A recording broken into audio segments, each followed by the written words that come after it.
হুসাইন আলম ভাই সহ চেয়ারম্যান মহোদয় জিয়া পরিবারের রাস্তা ভাড়াজন অন্যতম এবং গোল করলেন 2 নম্বর জার্সি ধরে খেলোয়াড় সেদিন আসলে কাছারি চাল খাওয়া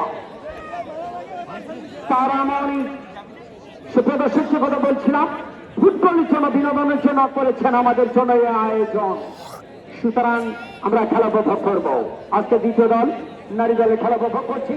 আগামী শুক্রবারের মাঠে নারী দলের তৃতীয় খেলা আপনারা উপভোগ করবেন এই মাঠে সুপ্রদর্শক এবং রোজ মঙ্গলবার সন্ধ্যার দিন ঘটিকায় 21 জানুয়ারি 2025 সেই খেলা দেখার তৃতীয় সেমিফাইনালে হাড্ডাহাড্ডি চমকালো চমকে একেবারে সিংহের গর্জন বাঘে বাঘের তর্জন আমরা শুনতে পারবো খেলার মাঠ থেকে।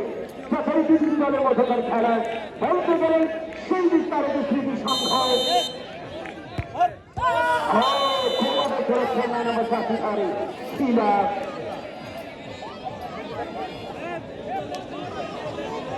এবং সুপ্রদর্শক আগামী শুক্রবার এখন তারা খেলার মাঠে প্রথম রাউন্ডের চতুর্থ খেলা তারা উপভোগ করবেন শহীদ আবু সাইদ স্মৃতি আন্তর্জাতিক ফুটবল টুর্নামেন্টের প্রথম রাউন্ডের চতুর্থ খেলা। একেবারে সুপ্রদর্শক লালমনির হাট এবং দিনাজপুরের মধ্যকার লড়াই আগামী যেমন সে খেলা বিদেশি থাকবে সেটি আমরা প্রত্যাশা করছি এবং শুরু দিয়েছেন আবার সুপ্রদর্শক এবং আগামী মঙ্গলবার মাঠে আপনারা উপভোগ করবেন দ্বিতীয় সেমিফাইনাল শরৎচন্দ্র ফুটবল একাডেমি এবং বিশেষ করে সরকারের স্মৃতি সঙ্গের মধ্যকার লড়াই এবং ইতিমধ্যে ফাইনালের দিন হয়ে গেছে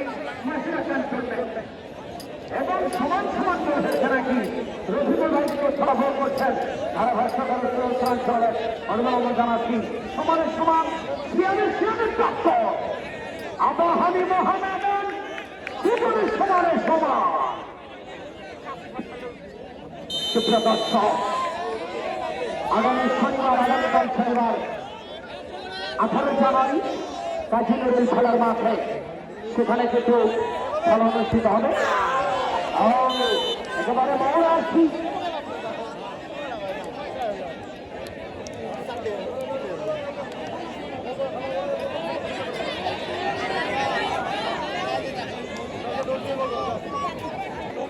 রফিকুল ভাই মনে আছে স্মৃতিতে সেই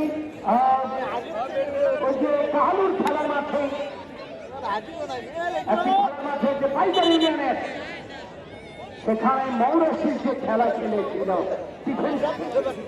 সেই মৌরাশি আজকে কিছু খেলছে কোনো কথা বলছে না এবং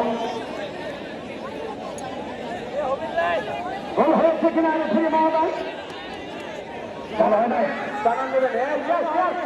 This is the signal come from Assistant Referee Jubair Rahman. And to right-minded people, right-minded men, I can say, আমি বলতে পারি এটিও মানুষ হিসাবে আমাদের মানুষ আরিফুল হক সাজু 23 বসে পড়বেন শুভ সমাজের মধ্যমন হাত